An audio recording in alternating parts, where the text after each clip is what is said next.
Welcome back to another episode of the Aquademia podcast. I'm your host, Justin Grant. And I'm Maddie Cassidy. And today we are honored to be joined by Wasim Imam, founder and director of Ethical Seafood Research, a trailblazing nonprofit transforming fish welfare across Africa and beyond. From Egypt's Tilapia farms to international policy tables, ESR is pushing aquaculture into a more ethical, science-driven future. We're excited to dig into their work and the ethical dimensions of seafood production around the world. And fun fact about Wasim and Ethical Seafood Research, they've actually been a member of Global Seafood Alliance for many years, and he's also a loyal listener of the podcast. So double shout out to Wasim for coming on the show today. So before we get into that episode, remember you can follow Aquademia on social, on X, at Aquademia Pod. If you want to contact the podcast for any reason, you can do so by filling out our online form located at globalseafood.org/podcast. And if you enjoy today's episode, be sure to subscribe to Aquademia on your podcast platform of choice. And we'll see you at the end.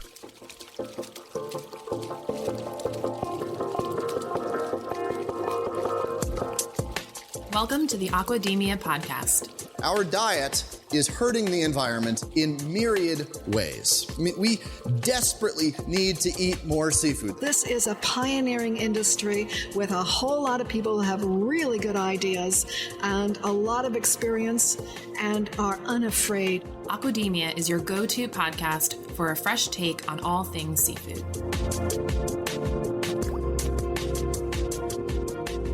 Wasim, thank you so much for joining Maddie and I on the Aquademia podcast. How are you today? I'm okay, thank you. How are you doing? Good. We're excited to have you on the show.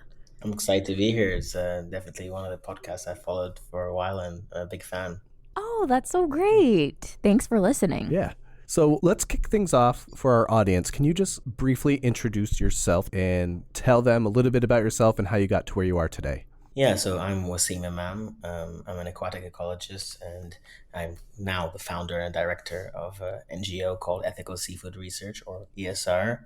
My background is in aquatic ecology, and then I got into sort of fish welfare through my PhD studies. And then I found that there was really a niche in terms of animal welfare and aquaculture that needed to be filled, especially in Africa and in Egypt, where I'm from. So that's sort of what led to me being where I am now. So let's go and start at the very beginning. So what inspired you to start Ethical Seafood Research? Because that's really what we want to hear about in this episode, is your work with this organization that you founded. So what inspired you to start it, and why did you decide to focus on fish welfare specifically? So because my background's in ecology, I always wanted to be doing sort of conservation or ecology type stuff, but I found myself in industry, in both a bit in aquaculture and fisheries. Did some work with the FAO and World Fish in Egypt, but also I was in the FAO headquarters in Rome for a bit. And I found myself doing sort of more helping industry as opposed to the conservation type stuff I was doing before. And then when my PhD supervisor some years later mentioned to me, oh, why don't you look at, fish welfare? I'd never heard of that at all. And I got into it and I realized it was actually a really nice, happy medium between, ecology, my background, or like sort of the conservation work I want to be doing, and somehow being in industry still. And that's how I kind of got into that. But I also find that animal welfare, when I say animal welfare, I'm talking about fish welfare, but I find it's a really nice entry point into just better practices. And it's, a win-win in many ways some people call it a win-win-win, but, for the fish, for the farmers, for the environment. Right. This kind of sells itself. It just made sense to me in a lot of ways to be working in this place, especially with the growth that we're seeing in aquaculture, both globally, but in Africa especially. It's one of the fastest growing places in the world.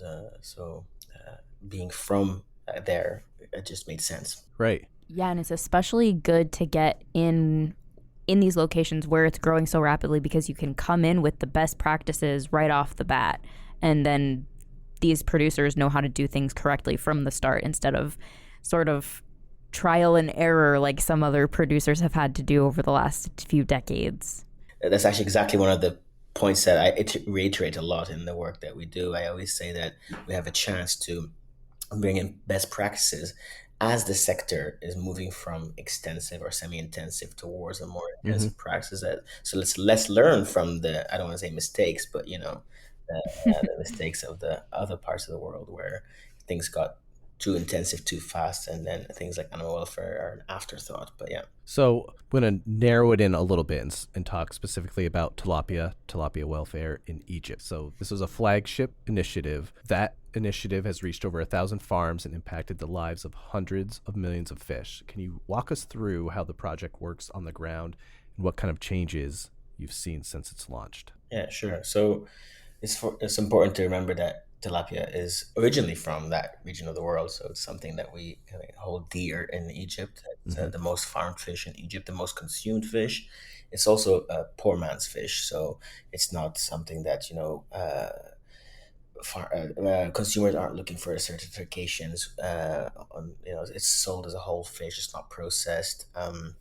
It's an affordable protein for millions of people in the country. Right. But that scale means that even tiny welfare improvements can impact hundreds of millions of animals, which is what we found in our project. So our work started off by, we were asked a couple of years ago to carry out a scoping exercise to see, well, what's the current status of the sector in terms of like how bad are the practices from a welfare perspective, and what can we do to improve them, and what do people know about welfare? Like, do they actually understand the concept or not? So that was how everything started for us. And of course, we discovered that even finding a way in Arabic to translate or transmit the concept of animal welfare was a challenge in itself, and that there really was a lot of work that needed to be done to. Many farmers would say to us, "What, really? Fish can feel? What, really?" Like, it was a very new concept to them. I'm not sure about other parts of the world if that's also quite common, but for us, we were surprised with just how little awareness there was of the concept of animal welfare. So what we did is we partnered with FAI farms. They developed a protocol. The researchers that they work with developed a protocol in 2020, the first one for assessing the welfare of farm tilapia. And on the back of that, they developed an app that basically takes the science from that and the science of what we know about the best way to handle and look after tilapia, and make it into an accessible app that could be used by farmers or people who visit farms to get a quick snapshot of the welfare status. So there's a bunch of indicators in 4 domains. There's health, environment, behavior, and nutrition. And you enter, basically asks you questions like how much did you feed today, or how what's the biomass in your ponds. Questions about water quality, and then it gives you a score for each domain, an overall score, and recommendations for how to improve. So if you just use it one time, it's not that useful, but if you use it repeatedly, like every week or so on, and you see trends in how your performance, oh, okay, well, actually last week it told me that, the score was a bit low because my nitrite levels were a bit high, but then I carried out some water changes which resolved that issue. So actually that affected.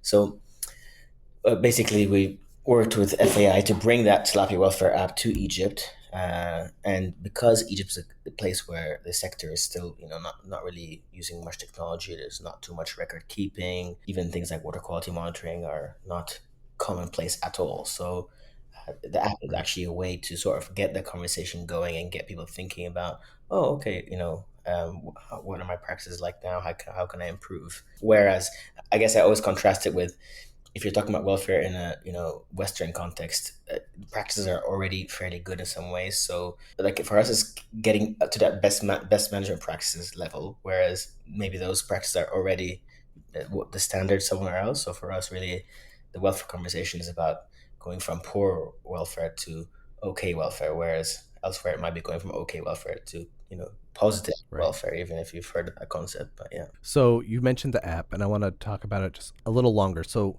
how has that technology, what have you seen as far as changing behaviors? Have you seen it pushing that needle a little bit further? And I know you mentioned this already, as far as there are certain aspects of farms that maybe weren't always recorded, but now there's an app for them to be able to do that, and you get this score. And I've seen a lot of positive things with gamification and apps being integrated for a lot of different things. So I'm curious if you've seen a similar trend with this app. Yeah. So I guess I didn't really answer that in the first question, but we were working with in Egypt like over 1,000 farms last year. Hmm. So that's how we reached that many fish, and that's like a large percentage of the sector Right. that we had been working with.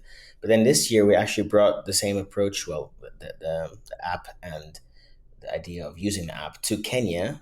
And instead of working with farmers, what we did there is work with extension officers. So Yeah. which are part of the Ministry of Agriculture, Livestock and Fisheries, and they have um, county level fisheries extension officers that are mandated by the government to be visiting farms, to be working with farmers, and we actually, Oh, wow. yeah, so we trained them directly. We thought, okay, why don't we use that lever instead of the Mm. ones who are using the app? And actually, our argument was that it makes their job easier because then they can prove to their superiors that they actually are visiting farms. It makes their job maybe a bit more fun because they have a way of sort of Hmm. keeping track of that. And since you mentioned gamification, that's exactly what we're doing now. So we're telling the counties, we're working with different counties, and we're uh, we've told them that the ones that do the most assessments or most frequent assessments will get to keep the water testing kit at the end of the um, Oh, that's so cool. yeah. It's so, and I'm sure that that model ends up having a bigger impact too, because these officials are going to multiple farms across the span of a week or a month, as opposed to working directly with the farms themselves. This probably ends up you're involving more farms doing it this way. That was exactly our logic, right? So that, instead of like in Egypt, we were working with our own team. That obviously came at a cost, and it relied on us being visiting farms or having relationships with farmers, whereas extension officers naturally have that anyway. It's still early days, so we haven't seen like if it can be scaled up to other parts of Kenya, but the main parts around the Lake Victoria region, where there's a lot of cage farms and so on, is where we've concentrated our, well, I guess you can call it pilot. So far, it's promising. So hopefully we'll be able to scale it up, as you say. That's fantastic. So, as you've mentioned earlier in the episode, Africa's aquaculture industry is rapidly growing right now. So, you're coming in at the perfect time. So, how is ESR helping? You just mentioned Kenya. So, what other work is ESR doing in Kenya, Tanzania, countries like that where aquaculture is a really predominant industry? I mean, Africa's aquaculture sector is still relatively young, right? So, as we mentioned before, there's a chance to get things right from the start. I think each country has a different starting point, and we're a bit opportunistic in where we work. So, for example, we have some work starting up in Nigeria because we have some partners that approached us and said, "Hey, can you bring some welfare tools to Nigeria?" So, we'll be trying out something there very different. But since you mentioned Tanzania, for example, Tanzania, I spent some months there on a residency, something a bit separate to all of this, back in 2023, and I formed a relationship with the Ministry of Blue Economy and Fisheries in Zanzibar, which is a semi-autonomous part of Tanzania, and they said, "Oh, well, we actually really do want to." Well, so they were Zanzibar has always been a seaweed farming, I would say country, but semi-autonomous region, and Tanzania in general has a good seaweed sector, but they're very conscious of like, oh, we want to get into finfish farming. They Hmm. see it as a big thing, the next big thing, and of course, the whole idea of the blue economy, aquaculture is a big pillar. So they said to us, well, we want to come up with an aquaculture strategy to transition to finfish farming. So could you help us? And we'll try to get some high welfare practices in there as the sector grows. And it was perfect for us. It was a new approach. We hadn't done it before. And we teamed up with Poseidon Aquatic Resource Management to develop that strategy and discuss with stakeholders what they want to see, what they would want to see their aquaculture sector look like in the next 10 to 20 years. And of course, in the back of our minds, we were thinking, how do we, introduce those high welfare principles, like, only farming Right. species are suited to the local conditions, no invasive species, things like if you can bring in humane slaughter earlier or more humane slaughter methods, how can we do that? How can we be thinking about that from the beginning? So that was a new approach that we tried there. I said in Kenya, for example, with extension officers, and we also have a partnership with the African Union's Inter-African Bureau for Animal Resources. They are also very keen to looking at from a policy level on what we can do for fish welfare across the continent. So we sort of try to seize opportunities as they come. If we can do policy level work, we'll do it. If we working on the ground with farmers, we'll do it, or extension officers. It's just all about who we can team up with to get that message or to get fish welfare on the agenda, let's say.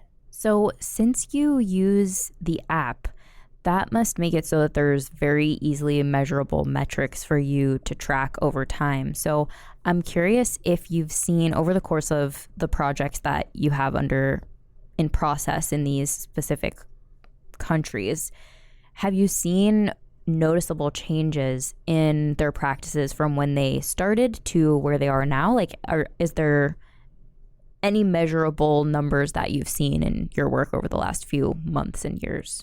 Yeah, absolutely. Actually, that's one of the things we really like about things like the app, and also and I didn't talk about it at all, but FAI also have e-learning courses and a whole what they call FAI Academy that has a bunch of courses. So actually, one of the really cool things we've done in Egypt and now in Kenya a bit is that we've got the the courses the FAI offers on tilapia welfare added to the curriculums of the biggest universities in Egypt that offer aquaculture as a degree.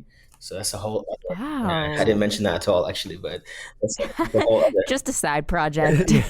It's funny because that actually could end up being the most high impact, one of the more high impact things we were doing because be Definitely.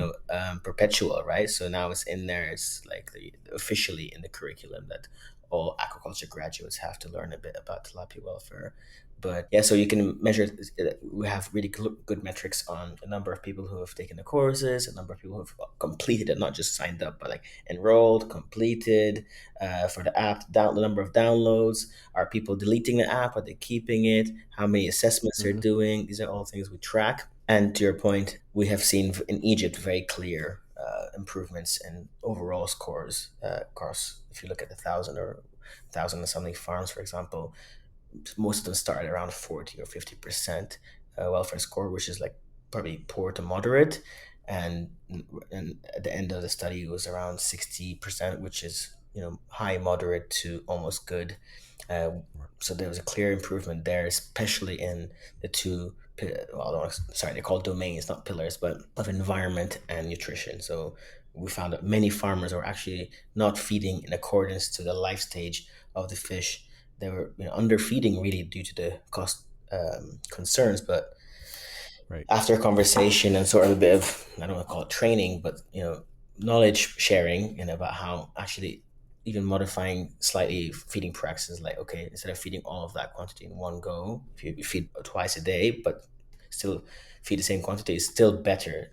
Even if you can't afford to feed more, spreading that feed out will have better Right. output for them. So these are the kind of things that through the app we've been able to discuss with farmers. Yeah. And I'll make sure that in our show notes, I will have the link to the landing page where you can download the app, but also, and correct me if I'm wrong, but some of these online curriculums or in trainings are free of charge. Is that correct? All of them. Yeah. All of them. Even more the reason for anyone that's interested to learn more to check out those show notes. So you just mentioned the feeding process, and that's one of the pillars that falls under the nutrition pillar. What are some of the other markers of success that is a part of these assessments within the app? So, for example, welfare indicators, the ones I'm personally most excited about because of my ecology and like sort of animal behavior background, are the behavior ones. So, actually, I didn't mention this at all, but a good number of farmers did not realize that fish breathing or like gasping at the surface was a sign of low oxygen or poor water quality, Right. or Mm-hmm. they thought it was just a natural part of the production. But when we told them, oh, yeah, that means that you should probably think about bringing aerators in or lowering your Right. stock in density, or so that's an Mm-hmm. indicator in the app and in the protocol. And I guess forget even without thinking about welfare, that's just a best practice that you don't want your oxygen levels to drop. So that's one of the behavior indicators. There is another one on when you're feeding to time. An app helps you to time how long it takes for the fish to consume, or Right. like they call it apprehension in the app, but for all the food to be consumed. If it's too fast, that means that probably you're not feeding enough, and that's another behavioral indicator. And there's some for slaughter, but they don't really apply to us in Egypt because we don't. The harvest process is one of the most brutal. Well, so I say that because I'm a welfare scientist, but it's one of the most stressful parts of the production process. Yeah. Yeah, absolutely. That's super interesting. It's just cool to hear about some of these examples. It gives a little bit more like color to the picture of what is actually being tracked in the app. So let's expand out of Africa for a second and talk about the global influence. So you're not just focused on Africa. ESR is also involved in global conversations. How are you shaping policies at, say, like the UN, EU, or other international bodies that elevate that aquatic animal welfare? Yeah. So that one is a bit like a sort of a newer initiative for us, but we've been a member of an umbrella organization called World Federation for Animals for a number of years now, and they are very active at representing animal interests at the UN level. So that's not just aquatic animals, but that's where we come in. So we always just tell them, well, we'd like to see this for on the agenda for the UN climate change conference for the asks that different stakeholders put forward. So that's how we contribute to some of those conversations. Just recently, for example, the UN Ocean Conference, I guess you'll have had some people on that or attended. I'm sure it was my LinkedIn was definitely full of. I actually couldn't make it in the end, but we had submitted as part of the World Federation for Animals and through some other partners. We had side events there on the importance of animal welfare, like keeping that as part of the conversation for ocean conservation. That traditionally animal welfare has been thought of as separate to many things. Like ocean conservation or wild animal welfare, not farm animal welfare, but the field has really grown a lot in the last decade or so. So our role is really just to, like I say, keep it on the agenda in those like high level UN forums, and at the EU level, there's the animal welfare platform that MEPs, members of European Parliament, attend, and we'll work with them to propose various bits of legislation and so on. So pivoting to our next topic that we'd like to get into, you mentioned earlier humane slaughter, and that is a huge portion of what fish welfare is shaped by in the aquaculture industry. So ESR is coming out with a report on humane slaughter upcoming. So could you share a little bit about this report with our listeners and what you focused on within it? Yeah, sure. I mean, it's like you touched upon just there. It's a huge problem. I mean, if you look at other food producing sectors where animals are involved, humane slaughter has been introduced for a while now, and it's common practice in most places. Beef production, the way cows are slaughtered, and that's really not the case in the aquatic animal sector at all. Not aquaculture, and definitely not fisheries, where the numbers of animals that are cause unnecessary pain is huge. So definitely is one of the areas that anyone working on fish welfare or aquatic animal welfare in general will feel strongly about, and it's something we're trying to improve. I will talk a bit about our Egypt stuff because it's interesting, but since you asked about the report, basically that report pulls together best practice guidance from around the world. It also highlights gaps in policy, and then it also showcases some of the innovations in humane methods and how electrical stunning can be adopted in low resource settings like the one we work in. But there's a big focus on the economic part as well, and how actually it doesn't have to cost producers more to introduce electrical stunning or another, let's say, percussive stunning. It may be, initially some startup costs and a bit of hassle sort of bring in a new procedure, but we've seen from studies like trials that actually it works out in their interest and without huge costs overall over a number of years. So the hope is that the report that you mentioned becomes a reference point for governments and certifiers who are looking to raise that bar a bit more. So we have our own humane slaughter projects in Egypt. We were very much thinking, oh yeah, we'll bring in electrical stunning.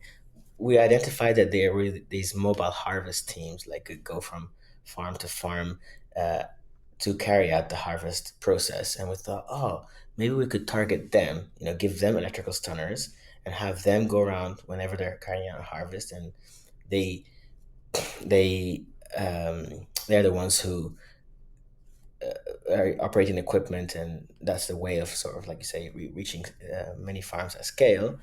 But actually, what we realized is that in order for it to be truly humane, after the fish are stunned, sorry, now it's a bit technical because not everyone understands electrical stunning. That's right. Some of our audience will get it, but Oh, they will. Okay, right. So stunning itself. if not, they'll let us know. So stunning alone is not enough. So electricity or whatever form, like percussive, that's just a stun, but you need also a slaughter method. So it can be cutting, Right. gill cutting in the case of fish. It can be ice, putting in ice. That's also an approved method of slaughter, not of stunning, but of slaughter. So we actually realized that even if we did bring in electrical stunning and it was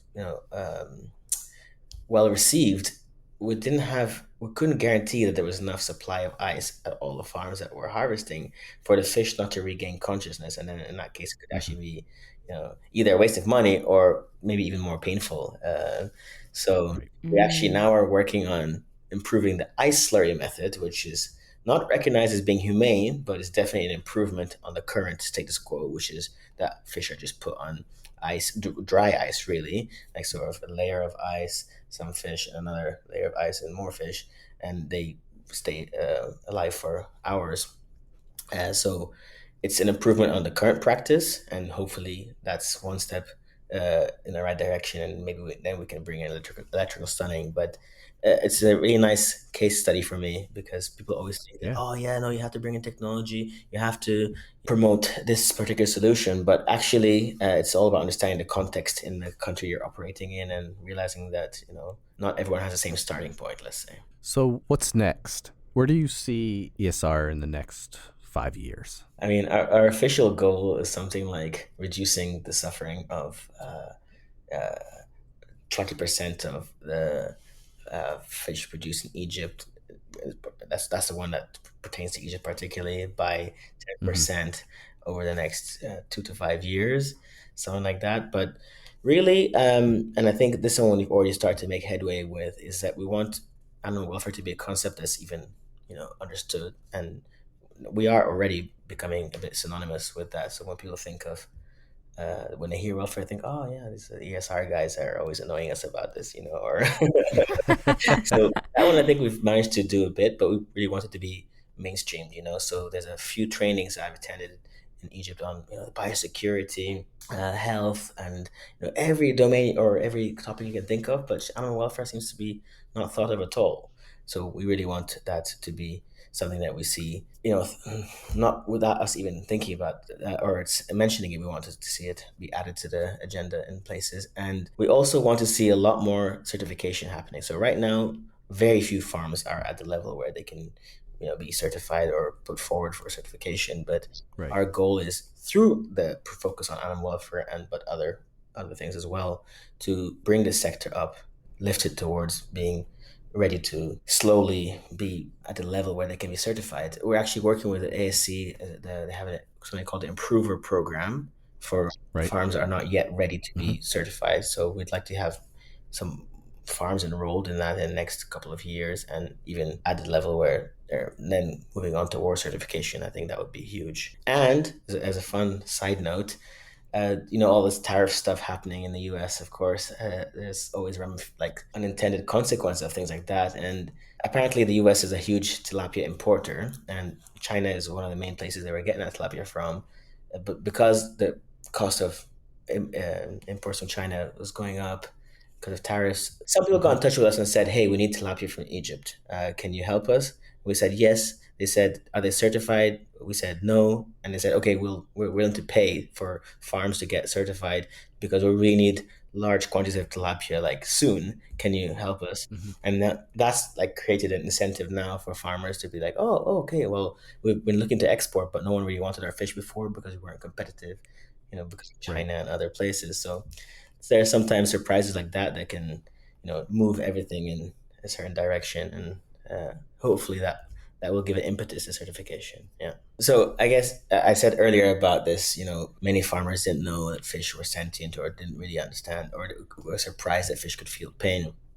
For us, the big challenge is that fish are still invisible in many places, and definitely in policies, and it's very much thought of as a resource. So if we can get the language changed slightly, that would be a huge opportunity and a huge achievement for us.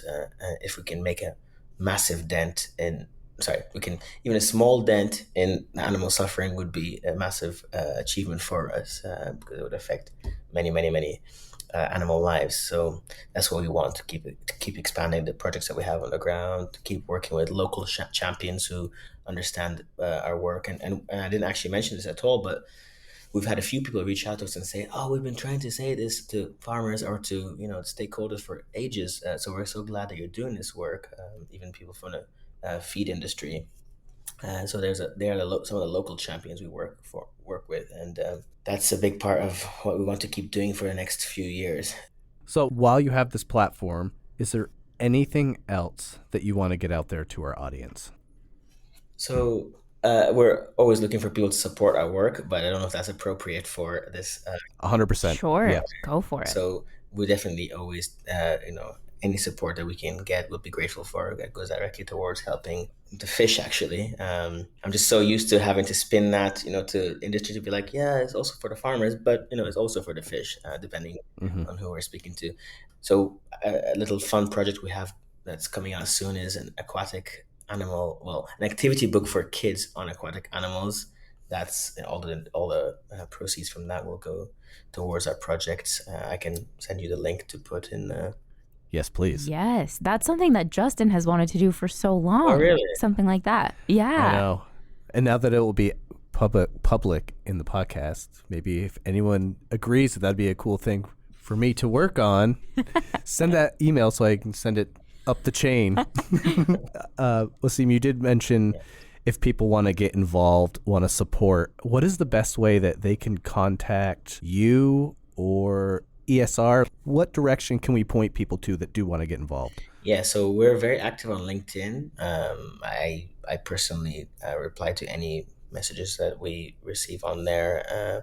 Okay. Contact form on our website as well that one of the team will definitely pick up on.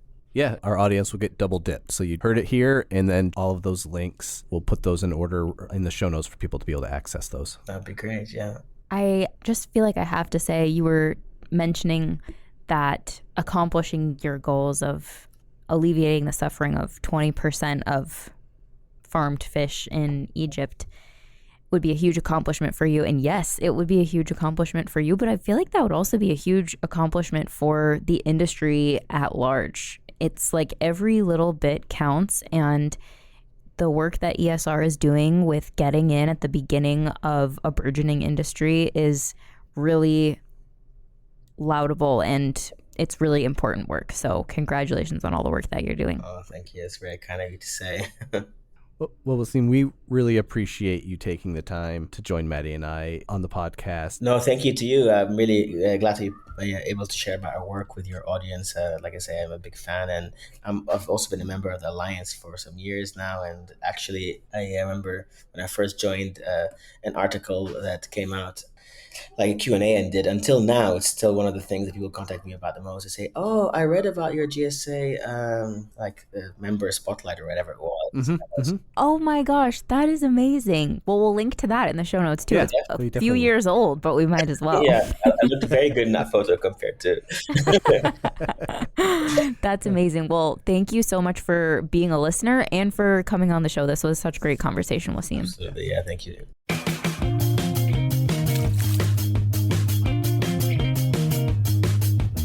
Folks, that was our conversation with Wasim. I hope you learned something. I know I did. I definitely did. This was a really interesting conversation, and he talked about a lot of things that seem like they should be common sense, but it's just really helpful to have it all in one place to listen to. Right. Make sure to follow Aquademia on X at Aquademia Pod. If you want to contact the podcast for any reason, you can do so by filling out our online form located at globalseafood.org/podcast. And if you liked this episode, then give us a rating or review, 5 stars please, on whichever podcast platform you're listening to us on. We'll see you at the next episode. Bye. Ciao.